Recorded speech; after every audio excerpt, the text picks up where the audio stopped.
Have you ever thought just how boring or ridiculous news commentary is today?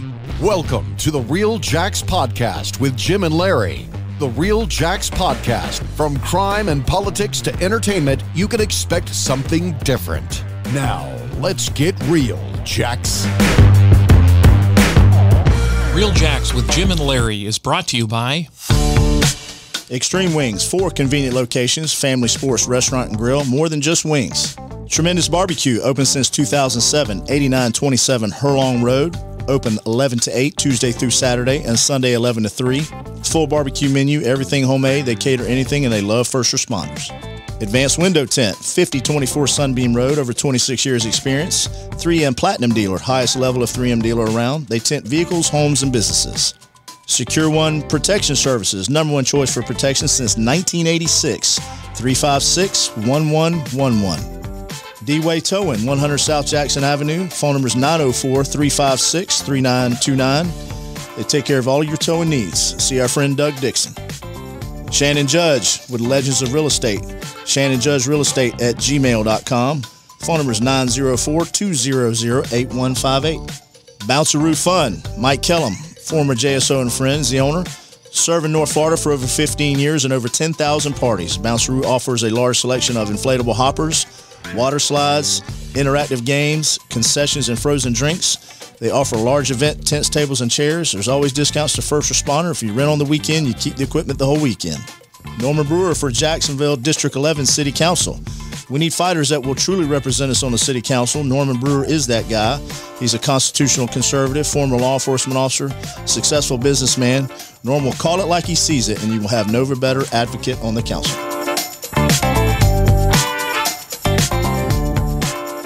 Hey, Real Jacks, and we're back with former Lieutenant Colonel, Marine Corps, Stuart Scheller. I said it over in my head about 10 times driving over here to make sure I got this right. But anyways, we're back for part 2. Got a good story going, and Sue's going to pick up where we left off from the last show. Yep. Yeah, I'm so glad to be back.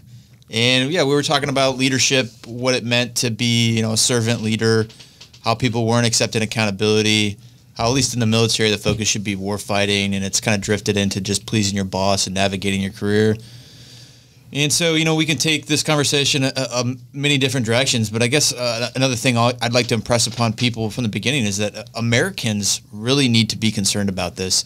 The American military, being its own system, a source of national power, has consistently failed since World War II, and the failure is degrading our other sources of power. So our economic source of power, our diplomatic source of power. And the problem is the military, as long as the United States government is always standing, is never going to go away, because the United States government is always going to kind of keep propping it up, and the taxpayers are going to keep funding it at the tune of $745 billion, which is what just happened. But what we don't necessarily see every single day is how the military is weakening the American government system by its consistent failures. Like, you have to have the ability to synchronize sources of power, make them more effective, and right now that's just not happening. We're spending a lot of money to not be winning all this shit we're getting involved in. I mean, I'll tell you what, we talked about... But what do you attribute that to? What's happened since World War II? The political climate, the things you do to win a war just aren't acceptable these days, and there's some things that are, well, we can't really do that because it's not politically correct. Where, we used to go over and just bomb the shit out of everybody. I mean, look at Japan, and that ended a war. It didn't just win the war, it ended a war. And look at the lives that were lost. There's no... that were saved because of... Yeah, there's no simple answer to that, so you'd have to start with define winning war. I'll say, when you look at World War II, we left troops in Japan, we left troops in Germany for multiple decades after the fact. And we got away from that, number one. You mean to have a presence? Just have a presence there? Like we did in Iraq for a while, and Afghanistan and everything. Well, so I guess the point I'm trying to make is, like, we could have maintained Bagram Air Base or Baghdad or, Camp Ramadi, Camp Fallujah. We could have maintained just probably 3 or 4 key pieces of terrain for another 10, 20 years at a very low cost. We still do it in Korea. Like, there's massive amounts of troops in Korea right now. And we've gotten away from doing that, which is something that's kind of changed the course because every time we completely pull out, it quickly goes back. Someone else fills the void, or that's right, moves in. And part two is the politicians since World War II have gotten very more optimistic, aggressive in terms of their pursuit of building democracies in these other areas and projecting the American way of life in other places where that wasn't really the goal in World War II. The goal in World War II was killing the Japanese and the Germans, right? Yeah. And so it was just a very simpler problem. But when you talk about, I mean, George Bush stated from the very beginning that his goal in Iraq was exporting democracy to Iraq, installing a democracy. Like that was a stated political goal. And so that's, I mean, is that a military problem? And there's no answer to this because it's confusing. Well, that's all political. That's and so then now the approach to war has been a DOD, DOS, DIA, CIA, law enforcement. It's just like 15 different bureaus, all with overlaps, all with inefficiencies, all with competing interests. And look at the Afghanistan evacuation. When General McKenzie, he was asked, you can go to C-SPAN and find it. There was a Democratic congressman from Massachusetts, I forget his name, and he outlines the problem like perfectly. He said, General McKenzie, in April you had 2,500 military troops. You drew down to 650 troops in August, and then you turned around and rapidly put back 5,000 troops. Why didn't you just leave enough troops to conduct the evacuation and then pull the military troops out, right? $1 million question. General McKenzie, he waffles. And he's like, well, let's be clear, Congressman. The evacuation has to be ordered by the Department of State. And so the congressman comes back and he's like, so you're going to fall back on the divide between the Department of Defense and the Department of State as the reason this thing failed? And then General McKenzie comes back and he says, I'm going to fall back on the orders that I was given, Representative. So not only did he blame the divide between the Department of State and Department of Defense, but he says the reason that he made these terrible decisions was because he was just following orders. It was the worst answer, all-encompassing. That line of questioning to me completely summarizes the problem with American foreign diplomacy. Number one, we have two departments. And by the way, I've read the whole Afghanistan evacuation investigation. One of my friends sent it to me, so I got the unredacted copy. And there's a Brigadier General Sullivan, a one-star, that was put in charge of planning the evacuation while we did the withdrawal. So just for context, there's two events. April to August was coined a withdrawal. So that's when we pulled all the troops out. And then in August, we ordered an evacuation. So almost like two separate events. So during the withdrawal, there was a general in the Marine Corps, a one-star, Farrell Sullivan, who was planning the evacuation. And he was planning it with the Department of State, and he was planning it with the ambassador of Afghanistan. So there was joint planning, and they were doing it since April, but still. And what agency got in there and fouled it up? Well, exactly right. And so then McKenzie's answer is well, no, that's not my problem. That's the Department of State's problem. It's well, you two are in the same fucking room planning it, right? Right. Well, who is in charge? It's all about Department of State. I understand ambassadors get in there and fuck things up. They're like, no, I'm over here. I'm the ambassador for this, or I'm the. Oh yeah, yeah, and they're like, no, I got a good thing going on with these people, and now you're conflicted with what we got going on over here. It's much worse than the American people doesn't realize it. And Secretary of State Blinken should be fired too, but my wrath has been with the military. But that's another conversation. Yeah. Well, actually, I looked into Blinken. The reason he got his job, he was a congressional staffer for Biden. Fun fact. Right. Yeah. Right. So I was like, Blinken, this guy's incompetent too. I was like, so I started researching him. I was like, of course. Yeah. He was a staffer for Biden. There's his resume. Right. Those are all these people. You helped me get in, so you're going to get this job. You're getting this job. You're getting that job, and we're not screwing up our jobs now. In the Afghanistan evacuation, this was not public, but it came out in the military investigation. The ambassador of the Kabul, the American embassy, was fired quietly. He was relieved. Because it was his job to order the evacuation, and he was holding on to we're going to stay here in Afghanistan. And so the previous ambassador was flown into Afghanistan to take over him, and they didn't fly out the old ambassador. And so they actually had two ambassadors there when they were trying to do the evacuation, and the military planners were like, well, who's in charge? And they didn't clarify it. So it actually even made it worse that they had an incompetent guy. Then they fired him. Then they brought another one over, and they didn't bring the other one. They're opposed, I would guess, in how they run things. The military investigation didn't go into complete detail, but the planners that they were interviewing was like, I didn't know who was in charge. Well, the guy that got booted, I wouldn't want to be there. I was like, somebody better fly my ass out of here soon because I may not make it 24 hours here. Yeah. So yes, I mean it was just it was through and through. Couldn't have been better. And then after all of this, the Secretary of Defense, General McKenzie, and the President say overwhelming success. I mean, it was probably the best evacuation in the history of American evacuation. They're public statements. You can research. It's like I'm not. This isn't Stu Scheller's opinion. Yeah, they all went on the news. That's the PR version. Success it was, and I'm like. Yeah. And it's like, am I in a different universe? Like, that's the PR version. What's happening right now? Does anyone else? Do you guys see this? Because like, it doesn't make sense to me. Yeah. Well, that's the spin version. Too, that's the spin version. You know, Putin's fault. Yeah, right. Yeah, Putin wasn't anywhere in the picture when gas jumped, or diesel in my case, $1 a gallon in one day. The day of the inauguration, it jumped $1. And now they you know, he obviously is an opportunist, and he sees the weak kid. You know, bullies. That's what bullies like. Is people like that are weak or. Well, that's why I don't watch TV. Because you never get in the real story on the news. I gave up on the news a long time ago because sometimes getting in those I don't know. Sometimes getting in those conflicts is. You know, it's like being in the Middle East and some of those, and being in Beirut and Lebanon. You know, there's a lot of old history there. Sometimes you probably shouldn't stick your nose in. The whole thing with Ukraine and all, you know, it's funny. I don't know if you watch Vikings. I haven't. It's not a bad show. But I like the history of it because a lot of the people that were, you know, and obviously they take creative liberty with it, but there's a lot of characters in it that, you know, started different parts of historical groups that create what are certain statehoods and now. So there's the Kievan Rus, which were a sect of Vikings.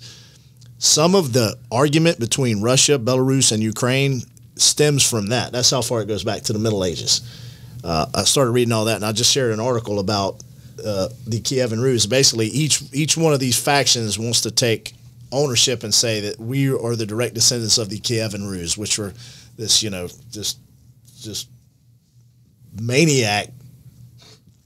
Yeah, a lot of this stuff goes back 500 to 1,000 years. Yeah, that, you know, that killed current day conflicts, overran everybody else. So there's a lot of historical and religious stuff that goes into Putin making the decision. I mean, he's pissed off. They're still pissed off about stuff that happened in the Middle Ages. Yeah, 1,000 years ago. Sticking your nose in some of that shit. You know, I don't know how successful you will be, but Putin's just he's an opportunist, and he sees weakness. I think I saw something about the Chinese. I don't know if y'all saw this in the Solomon Islands. They just signed some pact or something in the Solomon. I mean, the Chinese are seeing weakness. Well, when Trump, everybody, whatever you want to say about Trump, in North Korea, you know, whatever you want to say about Trump, we're not even going to go there. But everybody was afraid of him because they thought he was a loose cannon, a nut. Crazy guy. Don't fuck with the U.S. because it's like the pit bull walking up to the family barbecue. You know, is he going to bite somebody? Right. Somebody get that you don't dog? know. I mean, I don't know. That joker looks like he might eat somebody's ass. Everybody chilled out really hard because they knew he would send a battle group over and a bunch of other a strike group, all kinds of stuff over. Took his Twitter from him, but other than that, he was right. I mean, I liked his economic policies. He didn't know shit about war fighting, I'm sure, but it goes down to the walk softly and carry a big stick thing. They knew he had a big stick, and they knew he was a little bit of I don't want to say a crazy man, but you don't want to piss him off because he liked being the biggest badass around, and he was in the position to be it, and he didn't go bully people, but if somebody decided to go take Ukraine while he was in there, probably be a different story right now. I think that was completely different. I think the Ukraine situation materialized because of what we did in Afghanistan. Correct. Like you just said it was the opportunity. That was the first step. Right. That's exactly right. Yeah, that's sent a huge message, and you know we know China sees weakness, they'll take advantage. Yeah, we're waiting for China to make their move now. And hell, that's all. I want the military. I mean, I wasn't a member, but I watch and look, just stomp somebody's guts out and keep them from. Right, messing with the United States. That's all I care about. Protect the world. Protect us from the bullies of the world because these there's evil out there. These despots coming to power and some whatever and think they're legends in their own mind, and then they just want to push their agenda across the globe. And that's what I want the military to do is stop that, not kowtow or, I don't want to hear a yes man on the radio. I've seen enough politicians talk on the, So that kind of all goes back to what I said, in the last show. Do you think all this kind of boils down to right there, the little triangle at the top, the president and his military advisors? Is that where the problem is these days? How do we fix that? Yeah, and how do you fix that?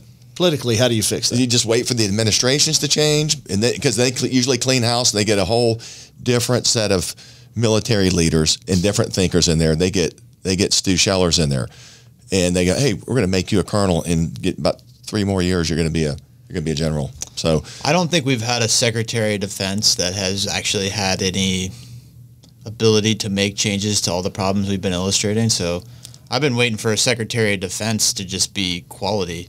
I mean, just consistently. None have been very notable. No. Lately, and, the celebrity of Mattis, he resigned very publicly over Syria and ISIS. ISIS materialized because Iraq fell apart. He became famous over his counterinsurgency policies in Iraq that didn't work. And so, the irony of his resignation was like, are you kidding me, dude? Right. He was a bad pick. And I could just go through all of them. I've had so many. Go through some. Go through some. Ash Carter, they just tools. Haven't understood the military. Most of them haven't served in the military, or if they did, it was like a one stint enlisted tour. They just didn't have any insight into the real problems. Lloyd Austin gets into office, and we're talking about these things like these war fighting problems, these navigating your career problems. There's education problems. There's procurement problems. We're trying to draw down in Afghanistan. There's a buildup of Russia and Ukraine. And he comes in after 100 days and says the biggest problem facing the DoD is COVID. That's a public record. It's like, COVID? That's what you're focusing on? COVID. And then he was like, and it follows up with extremism. And it's like, either you don't get it or you're just singing a political narrative, but either way, you're not defending the troops and you're not giving us what we need. So if it was me, I would start with a Secretary of Defense that understood the system and could make the fundamental changes. And then let's just pretend for a second I was the Secretary of Defense. I would just start cleaning house. Do you think the best SOD is a former general or admiral or someone? Because some of them have been non-military leaders. In what aspect?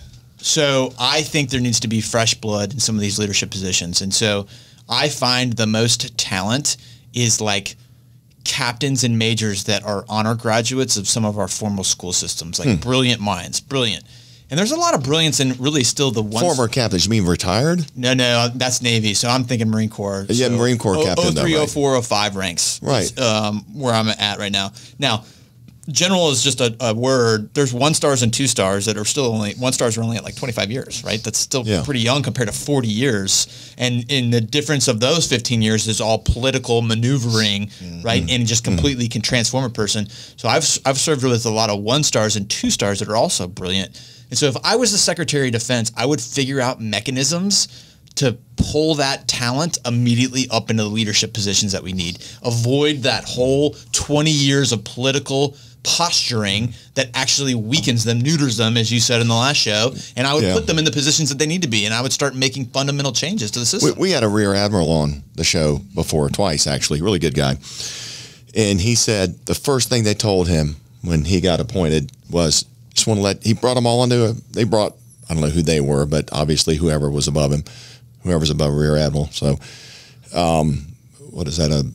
Rear Admiral Lieutenant at your 1 star, 2 star, 1 star, 2 star. Rear Admiral 1 star, right? There's a junior rear. It's 2 star. Yeah. 3 stars vice. What's a 1 star in the Navy? I think it's a Commodore now. Commodore. Yeah.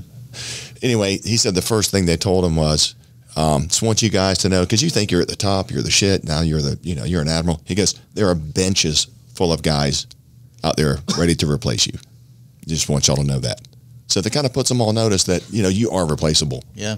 And there's people in line ready to come take your job. Well, and they're in the command structure, but they're ready to get moved up. I've got it's in the book that I've got coming out this September. I address the first half of the book is macro trends, the problems with the military. Then the second half of the book is all the personal situation that I went through. But there's one macro trend that I point out, which is exactly that. 2 stars that do think differently than the system are told to retire by the 4 stars. And I watched it happen I won't give more details on this show, but it's in my book. And so what happens is ultimately the 4 stars, because they dictate what general officers keep playing and which ones retire. If there are general officers that start going off the reservation with like probably the thinking that we need, they're gone. Yeah, they start becoming free, independent thinkers, right. and I'm not doing what you're so that's telling why me to. I think the Secretary of Defense needs to get involved, because he needs to prevent those 1 and 2 stars that have like different styles of thinking from being told to retire by the 4 stars. Like the whole process. And so I quite honestly would just find 3 and 4 stars. The first thing I'd do is I'd get all those 3 and 4 stars and I'd put them on the scale and I'd weigh them in.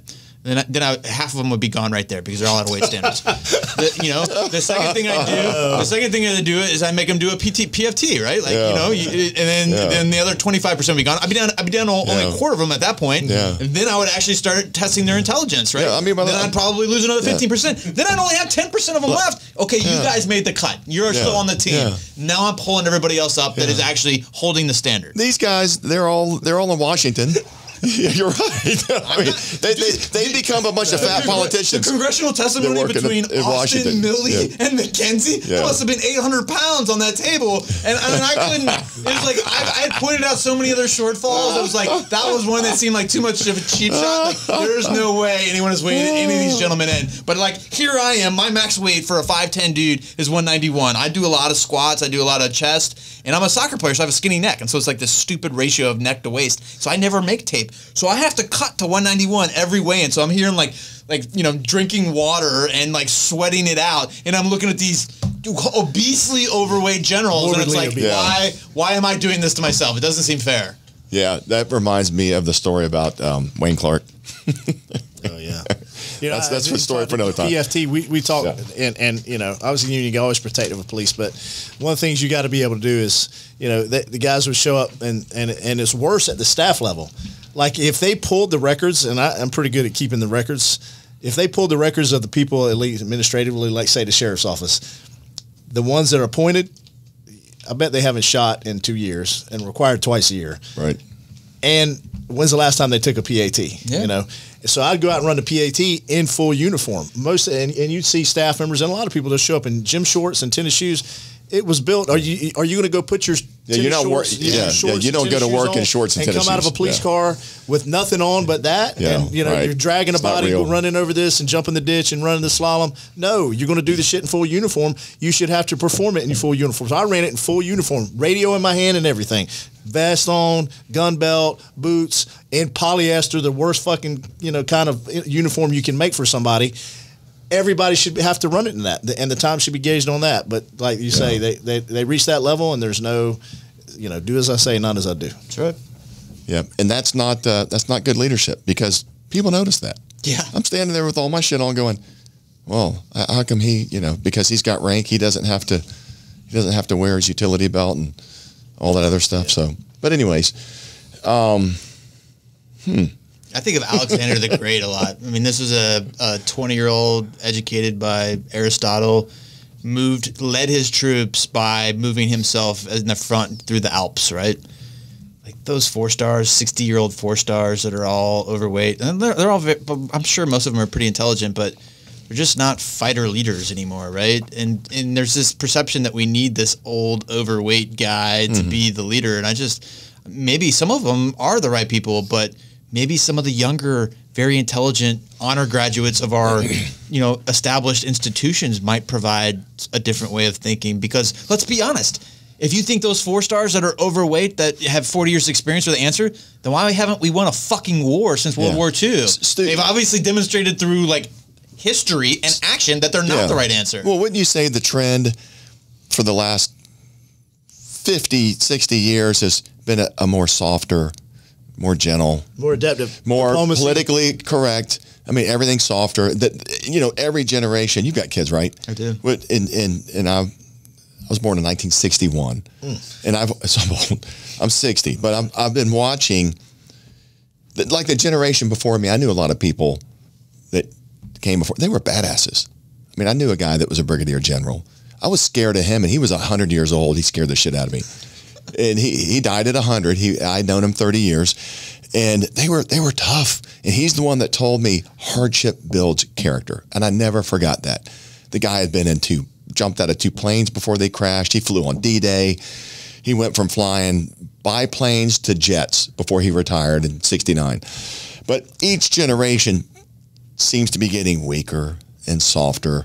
And, well, you know, what's running the country? These subsequent generations that are coming after back when we won the wars back in World War II. So, you know, I can see why. Look at Vietnam.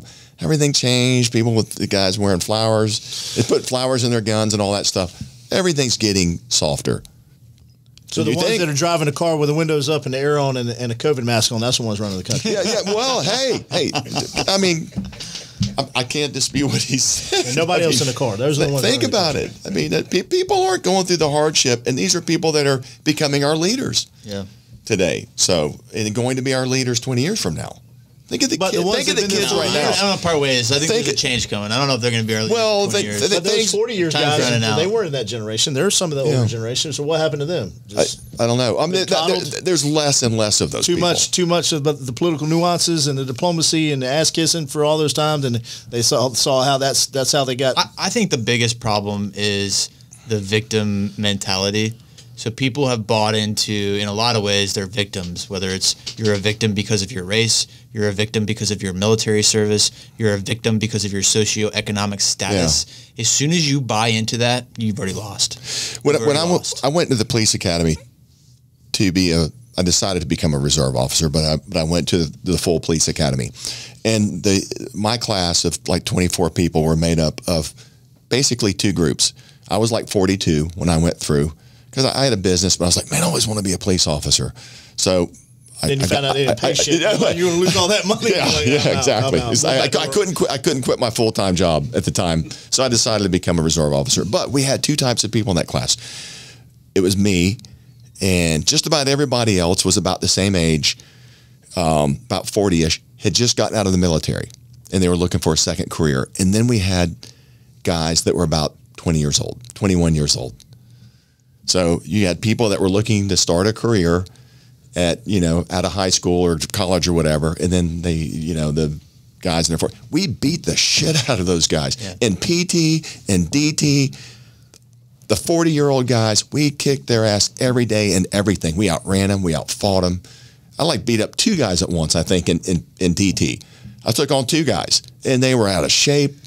They're 20 years old, 21 years old. So that was the generation coming up behind me. I'm not saying that, all the guys in our class in their 40s were they were just a detail. They were just a different generation. There is a few. Yeah. So depends on what their family background. And we're getting old. I mean, my generation's going to be going away here in 20, 30, 25 years, whatever.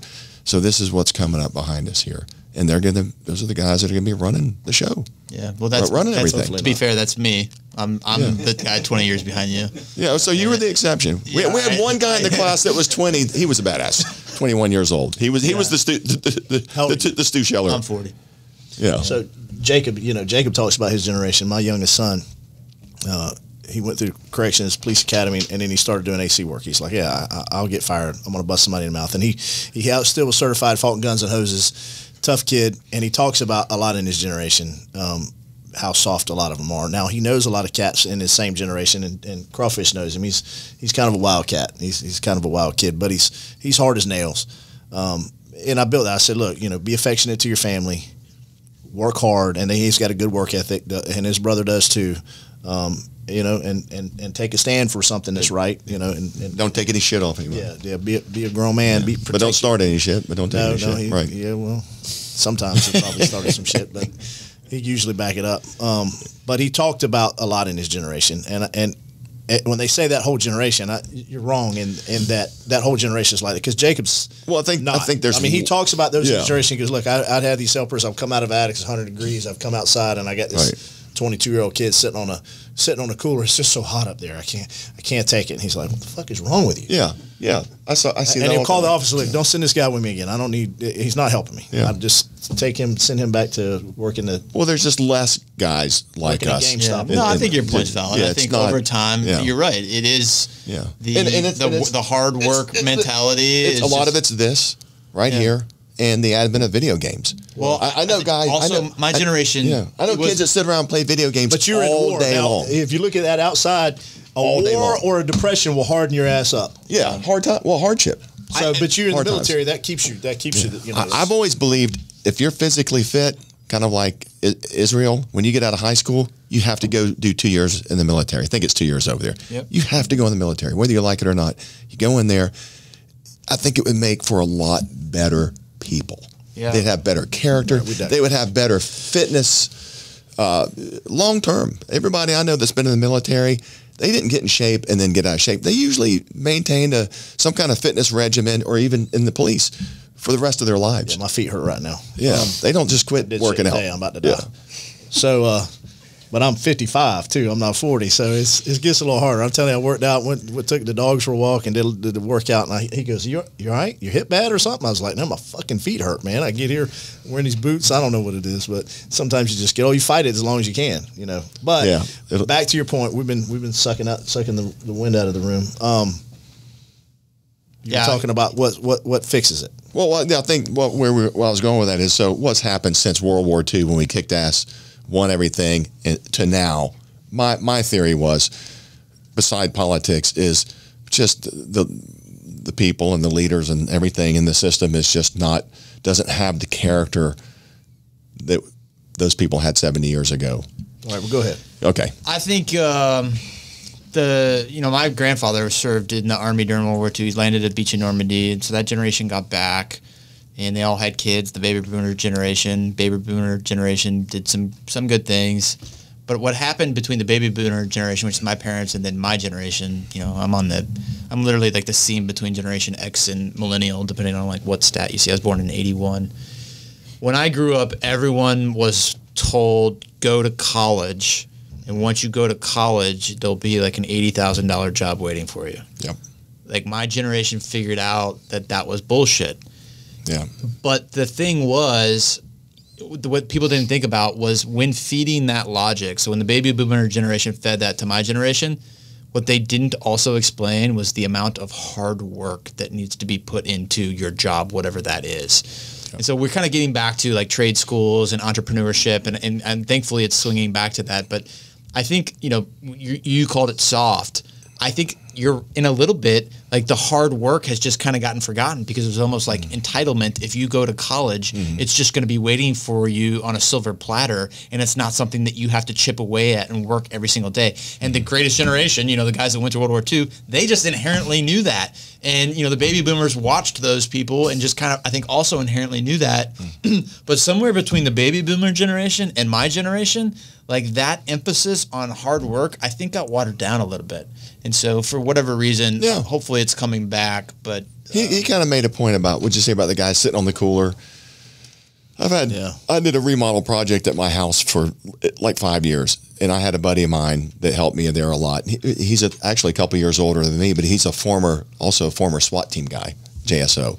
So he worked hard, he trained hard. Dave Clark. Dave Clark.